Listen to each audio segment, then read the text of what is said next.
दिनांक 17/3/2026 यानी कल की रात्रि में हम लोगों को एक सूचना प्राप्त हुआ कि देवदान थाना क्षेत्र का डांगा बिसू टोला है, जहां पर एक ही परिवार के 3 सदस्यों की निर्मम हत्या कर दी गई है। इस सूचना पर पुलिस अधीक्षक महोदय द्वारा निर्देश प्राप्त हुआ। इसके आलोक में हमारे पुलिस अधिकारी की टीम, जिसमें 2-3 थाना के अधिकारी शामिल थे, सशस्त्र बल शामिल थे, सभी जब घटनास्थल पर पहुंचे तो इस घटना का या सूचना का सत्यापन किया गया तथा उक्त जो घटनास्थल था जहाँ पर बताया गया कि सूचना वहाँ से 3 शव को बरामद किया गया। उन तीनों बरामद शव में से एक दरबारी मुर्मू, मक्कू बास्की और चित्राम मुर्मू, ये 3 व्यक्ति थे।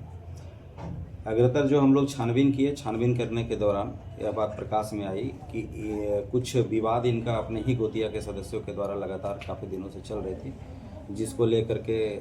गोतिया के सदस्यों के द्वारा ही षड्यंत्र करके आपस में प्लानिंग करके और इन तीनों व्यक्तियों की हत्या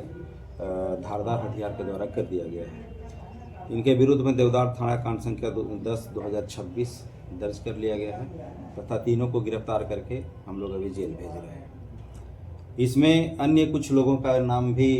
इनके परिजन, जो आवेदन हम लोगों को जो दिया गया था उस आवेदन में उनके द्वारा लगाया गया है,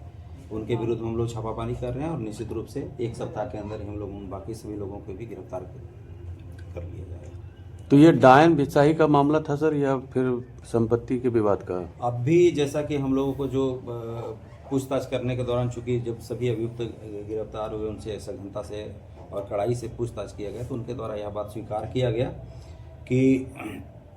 काफ़ी दिनों से इनका जो इनमें से ये 3 गोतिया हैं, उस 3 गोतिया में एक परिवार के सदस्य की मृत्यु आज से 7-8 साल 10 साल पहले पूर्व में हो चुका था, जिसको लेकर के लोग काफ़ी क्षुब्ध था। इनको लग रहा था कि वो उनकी जो मृत्यु हुई है वो कहीं ना कहीं इन लोग के द्वारा षड्यंत्र करके या जो भूत वगैरह का जो बात होता है उसको लेकर के ये लगातार परेशान किया जा रहा था, ऐसा इन लोगों का मानना था। फिलहाल कुछ दिनों से इनके घर में भी किसी की तबीयत खराब थी, उसको लेकर के भी इन लोगों के द्वारा उस परिवार, जो मृतक परिवार है, उनके ऊपर आरोप लगाया जा रहा था और इसी को ये लोग इसी का बदला लेने के लिए, या इसको कहिए कि इसका प्लान को अपना एक्सिक्यूट करने के लिए ये लोग अपना षड्यंत्र किया और षड्यंत्र करके इनकी हत्या की गई। और आपको बता दें कि इस घटना में इन सभी तीनों अभियुक्तों ने अपनी संलिप्तता स्वीकार किया है और स्वीकारोक्ति के उपरांत इन्होंने जो घटना में प्रयुक्त जो कुल्हाड़ी है जिससे इन तीनों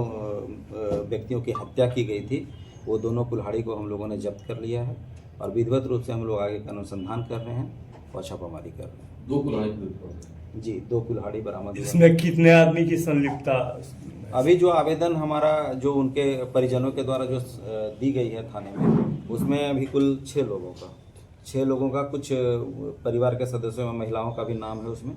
वो 6 सदस्यों के विरुद्ध प्राथमिकी दर्ज की गई है।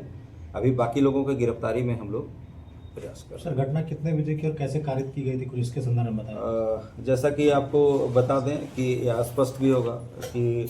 रात्रि के समय जब हम लोग को सूचना मिली, हम लोगों ने घटनास्थल का जब विजिट किया, वहां जाने के दौरान पता चला कि जो कुल्हाड़ी है, जो जिसको जब्त किया गया है, कुल्हाड़ी के द्वारा ही उनके सर पे वार किया गया है और उनकी